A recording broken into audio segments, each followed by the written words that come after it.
Yeah, I'll react to that, sure.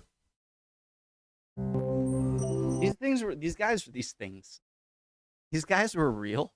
I thought they were just kind of for fairy tale stuff. Ugh. 10th century jester Jin Mo may have overstepped when he got chased by a dog, then teasingly told the Chinese emperor that he shouldn't let his kids go around biting people. The emperor took offense and trained an arrow on Jin. But instead of begging for his life, Jin cracked another joke. Luckily, this pun landed, so the emperor's arrow did not. Contrary to common belief, jesters weren't just a medieval European phenomenon, but flourished in other times and cultures. The first reliable... I'm sure at times it must get annoying when you're this all-powerful king or whatever position, and no one can ever make fun of you for any reason, and everyone's got to be super fake around you.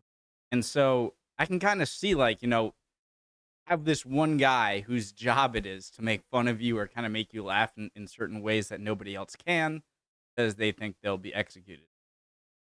Recorded jester is thought to be You Shi of 7th century BCE. Recorded phenomenon, but flourished in other times and cultures. The first reliably recorded jester is thought to be You Shi of 7th century BCE China. He declared that, as a jester, his words could not give offense. This privilege was important to the jester's position, but was sometimes violated.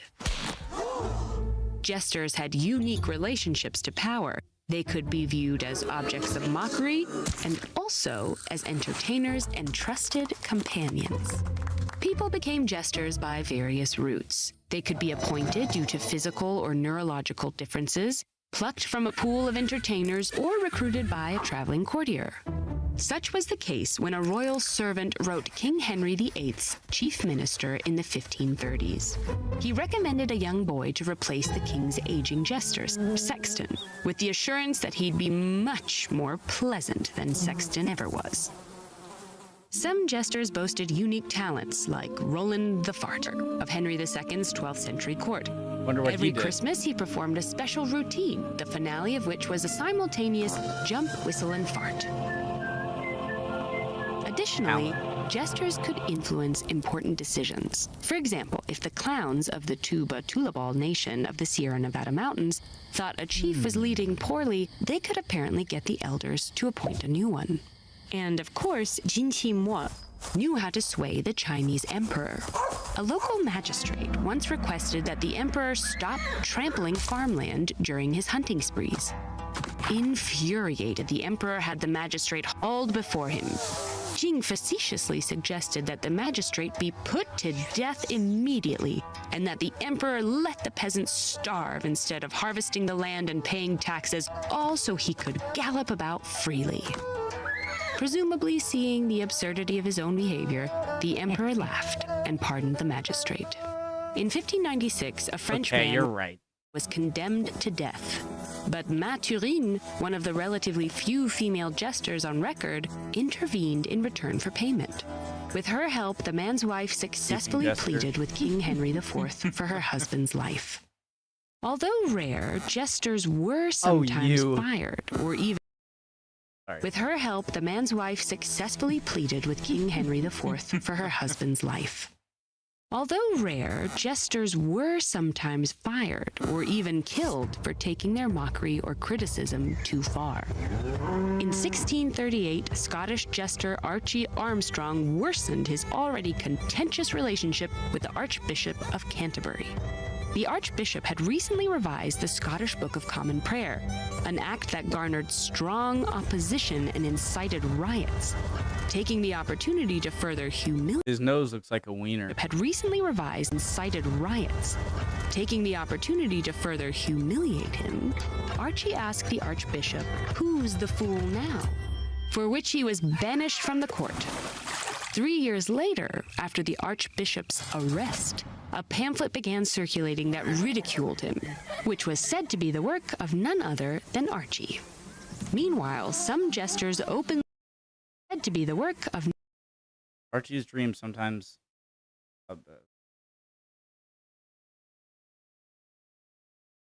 Uh, but with a relation for whom an odd. None other than Archie. Meanwhile, some jesters openly mocked their royal bosses without consequence. 11th century Persian jester Talhak suggested the Sultan was a cuckold, We all know what that means now.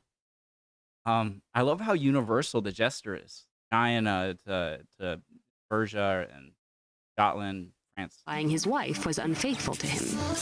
One day, as the Sultan rested his head on Talhak's knee, he's said to have inquired, "What is your relation to cuckolds?"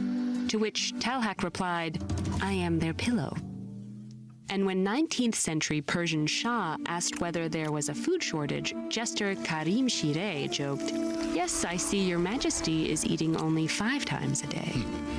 Even when rulers were considered divinely appointed, some jesters managed to speak truth directly to power and reveal, in so many riddles, jokes, or skits, who the real fools were. Now watch this video to learn about the stinging satire and lewd jokes that made Aristophanes so popular in Greece around 400 BCE. Killer, execute.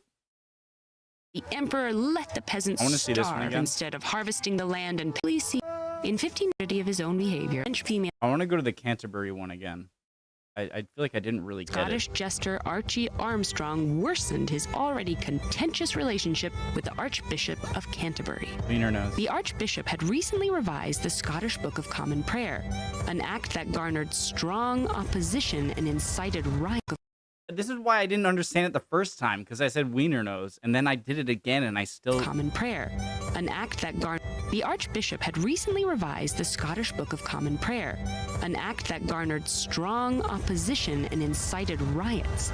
Taking the opportunity to further humiliate him, Archie asked the Archbishop, "Who's the fool now?" For which he was banished from the court. I suck. Dang. Okay, love y'all. Hope you're all doing well. Appreciate any comments, and I'll see you next video. Bye.